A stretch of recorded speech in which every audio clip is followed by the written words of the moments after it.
ਜੰਗੀ ਪੱਧਰ ਦੇ ਉੱਤੇ ਤਿੰਨ ਕਾਲੇ ਕਾਨੂੰਨਾਂ ਨਾਲ ਜੂਝਦੇ ਜਾਂਬਾਜ਼ ਪੰਜਾਬੀ। ਸਵਾਲ ਪੱਗ ਤੇ ਆ ਗਿਆ, ਸਾਡੀ ਅਣਖ ਤੇ ਆ ਗਿਆ, ਸਾਡੀ ਹੋਂਦ ਤੇ ਆ ਗਿਆ ਔਰ ਸਾਡੇ ਸਰਮਾਏ ਤੇ ਜਿਹੜਾ ਪੀੜ੍ਹੀ ਦਰ ਪੀੜ੍ਹੀ ਬਣਾਇਆ ਹੋਇਆ ਹੈ ਉਹਦੇ ਤੇ ਆ ਗਿਆ। एकजुट होके संगठित होके लड़ाई लड़न पे आ गया, क्योंकि कश्ती डूबेगी तो डूबेंगे सारे, कोई नहीं बचेंगे साथी हमारे। साडे प्राण ने किसान, ते जे किसान ना रहा लभना कोई नहीं। इस करके अज इनकलाब दे नारे नूं हलारा देण दी सख्त जरूरत है, पर पहला समस्या नूं समझण दी लोड़ है। APMC ਦੀਆਂ ਮੰਡੀਆਂ ਤੇ ਜਿਹੜਾ ਸਕਸੈਸਫੁਲ MSP ਦਾ ਮਾਡਲ ਹੈ ਇਹ ਹੋਂਦ 'ਚ ਕਿਵੇਂ ਆਇਆ? ਗ੍ਰੀਨ ਰੈਵੋਲੂਸ਼ਨ ਦੀ ਲੋੜ ਪੰਜਾਬ ਨੂੰ ਸੀ? ਬਿਲਕੁਲ ਨਹੀਂ, ਇਹ ਹਿੰਦੁਸਤਾਨ ਨੂੰ ਲੋੜ ਸੀ ਔਰ ਸਾਰੇ ਦੇਸ਼ ਦਾ ਢਿੱਡ ਭਰਨ ਦੀ ਜਿਹੜੀ ਜ਼ਿੰਮੇਵਾਰੀ ਹੈ ਉਹ ਪੰਜਾਬ ਤੇ ਹਰਿਆਣੇ ਦੇ ਕਿਸਾਨਾਂ ਨੇ ਚੁੱਕੀ। 2% ਲੋਕ 60% ਨੂੰ ਰਜਾਉਂਦੇ ਰਹੇ। ਅੰਨਦਾਤਾ ਦਾ ਨਾਮ ਉਦੋਂ ਆਇਆ ਔਰ ਉਹ 5-6 ਪੀੜ੍ਹੀਆਂ ਦੀ ਮਿਹਨਤ ਲੱਗ ਕੇ ਸਰਕਾਰਾਂ ਦੀ ਇਨਵੈਸਟਮੈਂਟ ਲੱਗ ਕੇ ਤਾਂ ਜਾ ਕੇ ਇਹ ਇਨਫਰਾਸਟ੍ਰਕਚਰ ਬਣਿਆ। ਦੇਸ਼ ਦੇ 80 ਕਰੋੜ ਗਰੀਬ ਨੂੰ ਅੰਨ ਕੌਣ ਦਿੰਦਾ? ਕਿਤੇ ਗਲਤਫਹਿਮੀ 'ਚ ਨਾ ਰਹੀਓ ਵੀ ਦੇਸ਼ ਦਾ ਪੂੰਜੀਪਤੀ ਦਿੰਦਾ ਹੈ ਜਾਂ ਸਰਕਾਰਾਂ ਦਿੰਦੀਆਂ ਨੇ, ਨਹੀਂ, ਇਹ ਕਿਸਾਨ ਦਿੰਦਾ। ਮੈਂ ਸਮਝਾਉਣਾ ਕਿੱਦਾਂ। 1980 ਤੋਂ ਦੇਖ ਲਓ, ਇੰਪਲੋਈ ਦੀ ਜਿਹੜੀ ਇਨਕਮ ਹੈ ਉਹਦੀ ਤਨਖਾਹ ਹੈ 200%, ਕਿਸੇ ਦੀ 400%, ਜਿਹੜਾ ਪ੍ਰਾਈਵੇਟ ਕੰਪਨੀਆਂ 'ਚ ਕੰਮ ਕਰਦਾ ਹੈ 500%, 1000 ਗੁਣਾ। ਇਹ ਕੰਪਨੀਆਂ ਦੇ ਜਿਹੜੇ EMPLOYE ਨੇ 1000 ਗੁਣਾ ਉਹਨਾਂ ਦੀ ਇਨਕਮ ਵਧ ਗਈ, ਲੇਕਿਨ ਕਿਸਾਨ ਦੀ MSP ਸਿਰਫ 15 ਗੁਣਾ ਵਧੀ ਹੈ। MSP ਸਰਕਾਰ ਘੱਟ ਰੱਖਦੀ ਹੈ, ਅਨਾਜ ਸਸਤਾ ਚੁੱਕ ਕੇ ਉਹ ਗਰੀਬਾਂ ਨੂੰ ਵੰਡਦੀ ਹੈ। ਉਹ ਵਡਮੁੱਲਾ ਯੋਗਦਾਨ ਵੀ ਕਿਸਾਨ ਦਾ ਹੈ, ਕਿਸਾਨ ਦੇ ਖੂਨ ਪਸੀਨੇ। MSP ਵਧਾਉਣੀ ਤਾਂ ਕੀ ਸੀ? ਇਹ ਕਾਲੇ ਕਾਨੂੰਨ ਲਿਆ ਕੇ ਸਰਕਾਰ ਕਿਸਾਨਾਂ ਨੂੰ ਦਰਕਿਨਾਰ ਕਰ ਰਹੀ ਹੈ। यूज एंड थ्रो वाली पॉलिसी है। मतलब निकल गया है तो पहचानते नहीं, यूं जा रहे हैं जैसे हमें जानते नहीं। ਤੇ ਜਿਹੜੇ ਸਟੇਟਾਂ 'ਚ ਜਿਹੜੇ ਰਾਜਾਂ ਦੇ ਵਿੱਚ ਇਹ APMC ਦੀਆਂ ਮੰਡੀਆਂ ਪਹਿਲਾਂ ਹੀ ਰੱਦ ਕੀਤੀਆਂ ਜਾ ਚੁੱਕੀਆਂ ਨੇ, ਉੱਥੇ ਪ੍ਰਮਾਣ ਦੇ ਤੌਰ ਤੇ ਦੇਖ ਲਓ ਕਿ ਅੰਨਦਾਤਾ ਦਰ ਦੀਆਂ ਠੋਕਰਾਂ ਖਾਂਦਾ ਹੈ ਤੇ ਲੇਬਰ ਕਰਨ ਤੇ ਮਜਬੂਰ ਹੋਇਆ ਹੋਇਆ। ਜਗ ਜ਼ਾਹਿਰ ਹੈ ਕਿ ਸਿਰਫ 6% ਲੋਕਾਂ ਨੂੰ MSP ਮਿਲਦੀ ਸੀ ਕਿਸਾਨਾਂ 'ਚੋਂ, ਔਰ ਜਿਹੜੇ 94% ਫ੍ਰੀ ਮਾਰਕੀਟ 'ਚ ਘੁੰਮ ਰਹੇ ਆ ਉਹਨਾਂ ਦੀ ਹਾਲਤ ਦੇਖ ਲਓ, ਬਦਨੋਂ ਬੱਤਰ। ਪੂੰਜੀਪਤੀਆਂ ਨੂੰ ਤੁਸੀਂ ਆਊਟ ਆਫ ਦੀ ਵੇ, ਜਿਹਨਾਂ ਨੂੰ ਲੋੜ ਨਹੀਂ ਉਹਨਾਂ ਨੂੰ ਤੁਸੀਂ ਆਊਟ ਆਫ ਦੀ ਵੇ ਜਾ ਕੇ ਮਤ ਕਰਦੇ ਹੋ। ਰੈਵਨਿਊਜ਼ ਫੋਰਗੋਨ ਦੇ ਵਿੱਚ 4-5 ਲੱਖ ਕਰੋੜ ਰੁਪਏ ਦੇ ਹਰ ਸਾਲ ਤੁਸੀਂ ਟੈਕਸ ਛੱਡਦੇ ਹੋ। ਉਹਨਾਂ ਨੂੰ ਟੈਕਸਾਂ ਦੇ ਵਿੱਚ ਵੀ ਛੂਟ ਦਿੰਦੇ ਹੋ, ਉਹਨਾਂ ਨੂੰ ਸਬਸਿਡੀਆਂ ਵੀ ਦਿੰਦੇ ਹੋ, ਤੇ ਜਦੋਂ ਕਿਸਾਨ ਨੂੰ MSP ਦੇਣੀ ਹੁੰਦੀ ਹੈ ਹਾਹਾਕਾਰ ਮਚ ਜਾਂਦਾ। ਉਲਟੀ ਗੰਗਾ ਵਹਿੰਦੀ ਹੈ। ਅੱਜ ਤੇ ਇਕਨੋਮੀ ਡੁੱਬੀ ਪਈ ਹੈ, ਰਿਸੈਸ਼ਨ ਵੱਲ ਨੂੰ ਵਧ ਰਹੀ ਹੈ, ਅੱਜ ਤੁਸੀਂ ਕਿਸਾਨ ਮਾਰ ਰਹੇ ਹੋ। ਲੇਕਿਨ ਮੈਂ ਇਹ ਪੁੱਛਦਾ ਕਿ ਜਦੋਂ ਇਕਨੋਮੀ 8% ਤੇ ਗਰੋ ਕਰ ਰਹੀ ਸੀ ਉਦੋਂ ਵੀ ਇੰਪਲੋਇਮੈਂਟ ਜਿਹੜੀ ਹੈ 0.4% ਸੀ, ਉਦੋਂ ਵੀ ਫਾਇਦਾ ਸਾਰਾ ਪੂੰਜੀਪਤੀਆਂ ਨੂੰ ਜਾਂਦਾ ਸੀ। ਸਾਰੀਆਂ ਪਬਲਿਕ ਸੈਕਟਰ ਕੰਪਨੀਆਂ ਮਾਰਤੀਆਂ, ਵੇਲ ਮਾਰਤੀ, BSNL ਮਾਰਤੀ, ONGC ਘਾਟੇ ਦੇ ਵਿੱਚ ਜਾ ਰਹੀ ਹੈ, ਵੱਡੇ ਵੱਡੇ ਬੈਂਕ ਅੱਜ MPਆਂ ਦੇ ਘਾਟੇ ਦੇ ਵਿੱਚ ਖਤਮ ਹੋ ਰਹੇ ਨੇ, ਤੇ ਹੁਣ ਤੁਸੀਂ ਕਿਸਾਨ ਦੀ ਮੰਡੀ ਦੇ ਮਗਰ ਪੈ ਗਏ। ਇਹ ਕਿੱਥੋਂ ਦਾ ਇਨਸਾਫ ਹੈ? GST ਵਾਂਗ ਇਹ ਕਾਲੇ ਕਾਨੂੰਨ ਵੀ ਸਟੇਟਾਂ ਦੇ ਹੱਕ ਖੋਹ ਰਹੇ ਨੇ। ਫੈਡਰਲ ਸਟਰਕਚਰ ਤੇ ਡਾਇਰੈਕਟ ਅਟੈਕ ਹੈ। GST ਵੀ ਸਾਡੇ ਸੰਘੀ ਢਾਂਚੇ ਦੇ ਉੱਤੇ ਇੱਕ ਬਹੁਤ ਕਰਾਰਾ ਤਮਾਚਾ ਸੀਗਾ। ਸਾਡੇ ਅਧਿਕਾਰ ਖੋਏ, ਸਾਡੇ ਹੀ ਪੈਸੇ ਲੈ ਕੇ ਸਾਨੂੰ ਮੋੜੇ ਨਹੀਂ, ਸਾਨੂੰ ਮੁਹਤਾਜ ਬਣਾਇਆ। ਔਰ ਇਹ ਕਾਲੇ ਕਾਨੂੰਨ ਵੀ ਸਾਡੇ ਮੰਡੀਆਂ ਦੀ ਇਨਕਮ ਨੂੰ ਖੋਰਾ ਲਾ ਰਹੇ। ਪਿਛਲੇ ਸਾਲ ਮੰਡੀਆਂ ਤੋਂ 3600 ਕਰੋੜ ਰੁਪਇਆ, ਐਤਕੀ 4000 ਕਰੋੜ ਆਇਆ। ਸਭ ਲੁੱਟ ਹੋ ਜੂ। ਇਹ ਸਾਡਾ ਸੰਘੀ ਢਾਂਚਾ ਸਾਡੇ ਅਧਿਕਾਰ ਪੂਰੀ ਤਰ੍ਹਾਂ ਖੋਹ ਲੈਣ। GST ਨੇ ਵਪਾਰੀ ਮਾਰਿਆ, ਇਹ ਕਾਲੇ ਕਾਨੂੰਨ ਕਿਸਾਨ ਮਾਰ ਰਹੇ। 28000 ਆੜਤੀਆ ਜਿਹੜਾ ਮੁੱਢ ਬੰਦਾ ਸੀ ਮੰਡੀਆਂ ਦਾ ਉਹ ਖਤਮ ਹੋ ਜੂ। 4 ਤੋਂ 5 ਲੱਖ ਮੰਡੀ ਲੇਬਰ ਜਿਹੜੇ ਦਸ਼ਕਾਂ ਤੋਂ ਮੰਡੀਆਂ 'ਚ ਕੰਮ ਕਰ ਰਹੇ ਹੈ ਉਹਨਾਂ ਦਾ ਰੁਜ਼ਗਾਰ ਖੋਹ ਲੈਣਗੇ।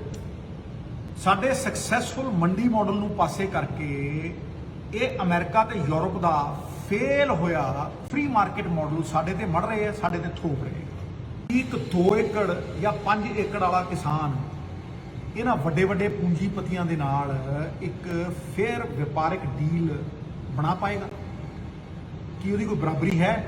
ਕੀ ਉਹ ਕੋਈ ਕਾਬਲ ਵਕੀਲ ਲਿਆ ਕੇ ਇਹਨਾਂ ਦੇ ਸਾਹਮਣੇ ਖੜਾ ਕਰ ਸਕੂ? ਇਹਨਾਂ ਕੋਲ ਤਾਂ ਹਜ਼ਾਰਾਂ ਸਾਧਨ ਨੇ, ਵੱਡੇ ਵੱਡੇ ਵਕੀਲ ਇਹਨਾਂ ਦੇ ਨਾਲ ਹੋਣਗੇ, ਕੰਟਰੈਕਟ ਦੇ ਵਿੱਚ ਘੁੰਡੀਆਂ ਹੋਣਗੀਆਂ, ਮਾਰ ਦੇਣਗੇ। ਤੇ ਜੇ ਕੋਈ ਵਿਵਾਦ ਹੋ ਗਿਆ, ਕੋਈ ਡਿਸਪਿਊਟ ਹੋ ਗਿਆ, ਤੇ ਬੰਦਾ ਸਿਵਲ ਕੋਰਟ 'ਚ ਨਹੀਂ ਜਾ ਸਕਦਾ, ਉਹਨੂੰ ਡੀਸੀ ਜਾਂ ਐਸਡੀਐਮ ਦੇ ਕੋਲ ਜਾਣਾ ਪਊ, ਜਿਹਨੂੰ ਦਿਸ਼ਾ ਨਿਰਦੇਸ਼ ਸੈਂਟਰ ਦੀ ਸਰਕਾਰ ਦਊਗੀ। ਔਰ ਤੁਹਾਡੇ ਐਮਐਲਏ, ਤੁਹਾਡੇ ਮੰਤਰੀ ਦਰਸ਼ਨੀ ਘੋੜੇ ਬਣਾ ਕੇ ਖੜਾ ਕਰ ਦੇਣਗੇ। ਇਹ ਤੁਹਾਡੀ ਕੋਈ ਮਦਦ ਨਹੀਂ ਕਰ ਸਕਣਗੇ। ਉਹ ਹੈ ਨਾ ਧੱਕਾ। ਮੈਂ ਫੇਰ ਚੇਤਾਵਨੀ ਦਿੰਦਾ ਕਿ ਇਹ ਕਾਲੇ ਕਾਨੂੰਨਾਂ ਦਾ ਅਸਰ ਉਹਨਾਂ ਲੋਕਾਂ ਤੇ ਵੀ ਆਊ ਜਿਹੜਾ ਕਿਸਾਨ ਨਹੀਂ ਹੈ। ਫੂਡ ਇਨਫਲੇਸ਼ਨ ਆਊ, ਅੰਨ ਦੀਆਂ ਕੀਮਤਾਂ 7ਵੇਂ ਅਸਮਾਨ ਤੇ ਹੋਣਗੀਆਂ, ਔਰ ਫਾਇਦਾ ਜਿਹੜਾ ਹੈ ਉਹ ਵੱਡੇ ਪੂੰਜੀਪਤੀਆਂ ਨੂੰ ਜਾਊ, ਕਿਸਾਨ ਨੂੰ ਨਹੀਂ ਜਾਣਾ।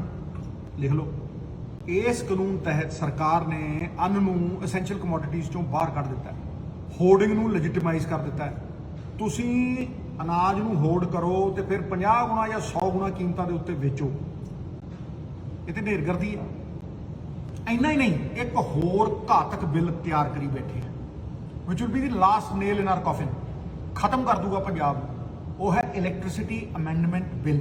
ਉਹਦਾ ਡਰਾਫਟ ਬਣਾਈ ਬੈਠੇ ਆ, ਜਿੱਦਣ ਚਾਹਣਗੇ 2 ਦਿਨਾਂ ਦੇ ਵਿੱਚ ਉਹਨੂੰ ਪਾਸ ਕਰਕੇ ਪਰੇ ਮੰਨਗੇ। ਤੇ ਹੰਗਾਮਾ ਜ਼ਿਆਦਾ ਹੋ ਰਿਹਾ। ਉਹ ਕੀ ਹੈ ਭਾਈ? ਉਹ ਸਾਰਾ ਦਾ ਸਾਰਾ ਕੰਟਰੋਲ ਪੰਜਾਬ ਰਾਜ ਬਿਜਲੀ ਬੋਰਡ ਦਾ ਹੁਣ ਸੈਂਟਰ ਦੇ ਕੋਲ ਡਾਇਰੈਕਟਲੀ ਚਲਾ ਜਾਊਗਾ। ਔਰ ਤੁਹਾਨੂੰ ਮੈਂ ਇਹ ਦੱਸ ਦਿੰਦਾ, ਉਹਦਾ ਅਸਰ ਸਭ ਤੋਂ ਵੱਡਾ ਪੰਜਾਬ ਦੇ ਉੱਤੇ ਇਹ ਆਊਗਾ ਕਿ ਤੁਹਾਡੀਆਂ ਸਬਸਿਡੀਆਂ ਬੰਦ ਕਰ ਦੇਣਗੇ। ਉਹਦਾ ਰੂਲ ਹੈ ਕਿ ਤੁਸੀਂ ਜੇ ਕਿਸਾਨ ਨੂੰ ਸਬਸਿਡੀ ਦੇਣੀ ਹੈ, ਡਾਇਰੈਕਟ ਬੈਨੀਫਿਟ ਟ੍ਰਾਂਸਫਰ ਕਰਨਾ, ਤੁਸੀਂ ਉਹਦੇ ਬੈਂਕ ਦੇ ਵਿੱਚ ਪੈਸੇ ਪਾਉਣੇ ਆ। ਤੇ ਜਿਹੜੀ ਸਰਕਾਰ ਪਹਿਲਾਂ ਹੀ ਜੀਐਸਟੀ ਨਹੀਂ ਲੈ ਸਕੀ ਔਰ ਅੱਜ ਕਰਜ਼ਾਈ ਹੋਈ ਪਈ ਹੈ, ਉਹ 10,000 ਕਰੋੜ ਰੁਪਈਆ ਕਿਸਾਨਾਂ ਦੇ ਬੈਂਕਾਂ ਦੇ ਵਿੱਚ ਕਿੱਥੋਂ ਪਾਊ? ਖਤਮ ਕਰ ਦੇਣਗੇ ਸਾਡਾ ਸਿਸਟਮ ਸਾਰਾ। ਇਹ ਮੁਹਤਾਜ ਬਣਾ ਦੇਣਗੇ, ਹੱਥ 'ਚ ਠੁੱਠਾ ਦੇ ਦੇਣਗੇ। ਹੁਣ ਇਹਨਾਂ ਘਾਤਕ ਪਰਿਸਥਿਤੀਆਂ ਦੇ ਵਿੱਚ ਆਪਣੀ ਸਭ ਤੋਂ ਵੱਡੀ ਤਾਕਤ ਇਹ ਹੈ ਕਿ ਸਾਰਾ ਪੰਜਾਬ ਇੱਕ ਮੁੱਠ, ਇੱਕਜੁੱਟ ਹੋ ਕੇ ਕਿਸਾਨਾਂ ਦੇ ਨਾਲ ਖੜਾ ਹੈ। ਪਰ ਇਹਦਾ ਮਤਲਬ ਇਹ ਵੀ ਨਹੀਂ ਵੀ ਸਾਡੇ ਕੋਲ ਕੋਈ ਵਿਕਲਪ ਹੈ ਵੀ ਅਸੀਂ ਰੌਲਾ ਪਾਈਏ, ਲਾਲਾ ਲਾਲਾ ਕਰੀਏ ਤੇ ਫਿਰ ਘਰ ਨੂੰ ਮੁੜ ਜਾਈਏ। ਮੇਰੀ ਰਾਜਨੀਤੀ ਸ਼ੁਰੂ ਤੋਂ ਲੈ ਕੇ ਅੱਜ ਤੱਕ ਮੁਸ਼ਕਿਲ ਦਾ ਹੱਲ ਦਿੰਦੀ ਹੈ, ਹੱਲ ਪੱਖੀ ਰਾਜਨੀਤੀ ਹੈ, ਔਰ ਇਸੇ ਦੀ ਜ਼ਰੂਰਤ ਹੈ। ਜੇ ਕੋਈ ਪਾਰਟੀ ਰਾਸ਼ਟਰਪਤੀ ਕੋਲ ਮਤਾ ਲੈ ਕੇ ਜਾਣਾ ਚਾਹੁੰਦੀ ਹੈ ਵੀ ਇਹਨਾਂ ਬਿੱਲਾਂ ਨੂੰ ਰੱਦ ਕਰੋ, ਜੀ ਸਦਕੇ ਜਾਓ, ਪੁਰਜ਼ੋਰ ਕੋਸ਼ਿਸ਼ ਕਰੋ, ਸਾਰਾ ਪੰਜਾਬ ਤੁਹਾਡੇ ਨਾਲ ਹੈ। ਪਰ ਇਹ ਗੱਲ ਯਾਦ ਰੱਖੋ ਕਿ ਸਰਕਾਰ ਨੇ ਧੱਕੇ ਨਾਲ ਇਹ 2 ਬਿੱਲ ਪਾਸ ਕਰਾਏ ਨੇ ਔਰ ਆਪਣੇ ਪ੍ਰੈਜ਼ੀਡੈਂਟ ਕੋਲ ਭੇਜੇ ਨੇ। ਇਹ ਮੁਮਕਿਨ ਨਹੀਂ ਕਿ ਪ੍ਰੈਜ਼ੀਡੈਂਟ ਪਾਸ ਨਾ ਕਰੇ, ਮੀਅਰ ਫਾਰਮੈਲਿਟੀ ਹੈ ਮੇਰੇ ਹਿਸਾਬ ਦੇ ਨਾਲ।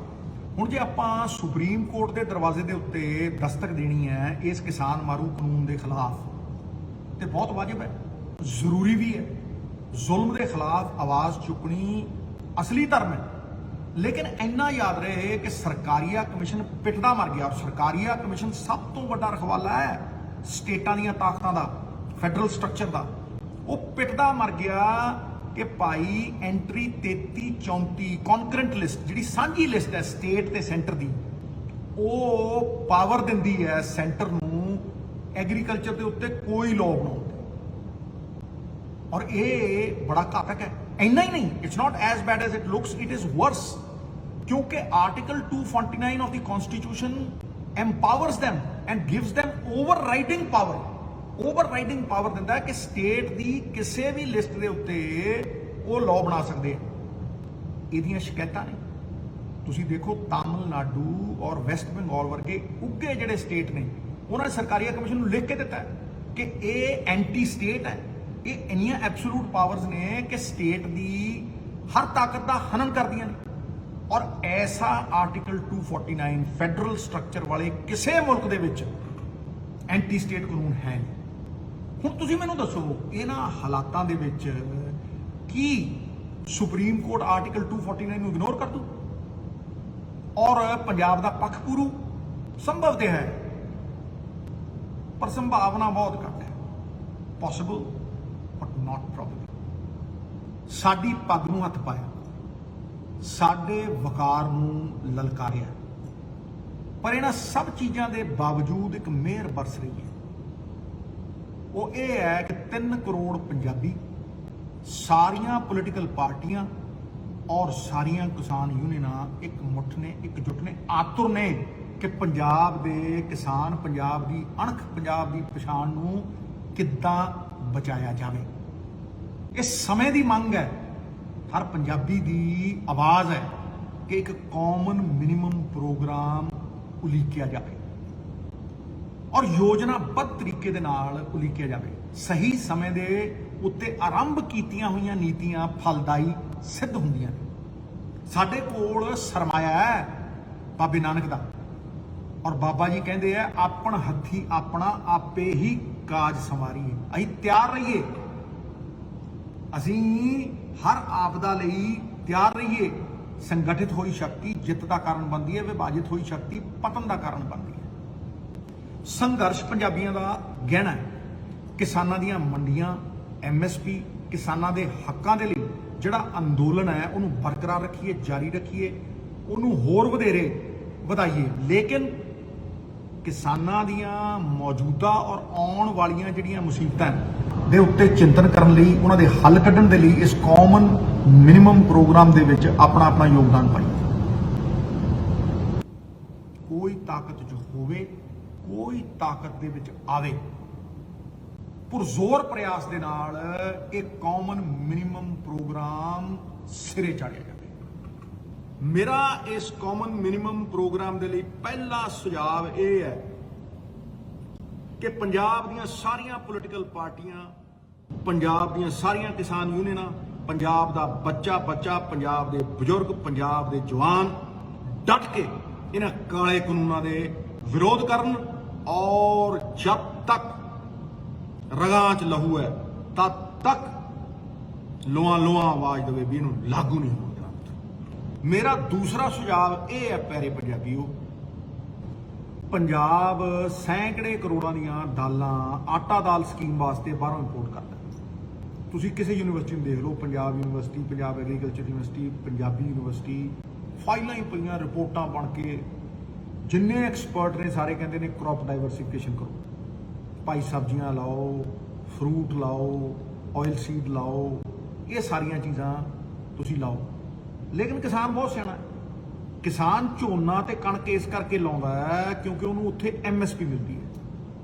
हुण मेरा ये मनना है कि जे पंजाब सरकार मिल्कफेड राही दुध के उत्ते MSP दे सकती है और हिमाचल की सरकार सेबां दे उत्ते किसान नूं अशोर्ड इनकम MSP दे सकती है, तो फिर भाई दालां होण, चाहे ऑयल सीड होण, चाहे फ्रूट्स होण, चाहे वैजीटेबल्स होण, इन्हां उत्ते MSP क्यों नहीं दे सकती।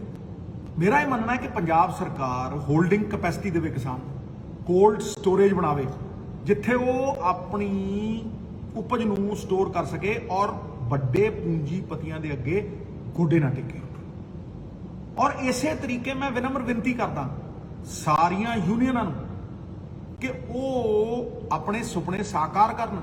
उन्हां दा जिहड़ा एजेंडा सी कई दशकां पुराना कि वो कोआपरेटिव बनाण, जिहड़ा कोआपरेटिव अमूल के नाम दे विच एडा सक्सैसफुल होया है, महाराष्ट्र दे विच एडे सक्सैसफुल होए ने, वो कोआपरेटिव बनाण, किसानां नूं अपने हिस्सेदार बनाउण, भागीदार बनाउण और हक्कां दे किसान दे रखवाले बनण और उन्होंने अशोर्ड इनकम वास्ते सेंटर मूरे और वड्डे पूंजीपतियां मूरे झुकना ना पवे, मोहताज ना होना पवे। अपना मुकद्दर उन्होंने हथ दे विच रहे, स्टेट गवर्नमेंट उन्होंने स्टोरेज कैपेसिटी देवे, उन्होंने अशोर्ड इनकम देवे ताकि किसान कदे मोहताज ना होवे और बराबरी दे उत्ते अखां 'च अख पा के खड़े ते किसान पंजाब दीयां अपणियां पुश्तैनी मंडियां दा ते MSP दा पूरा पूरा लाह लै सके।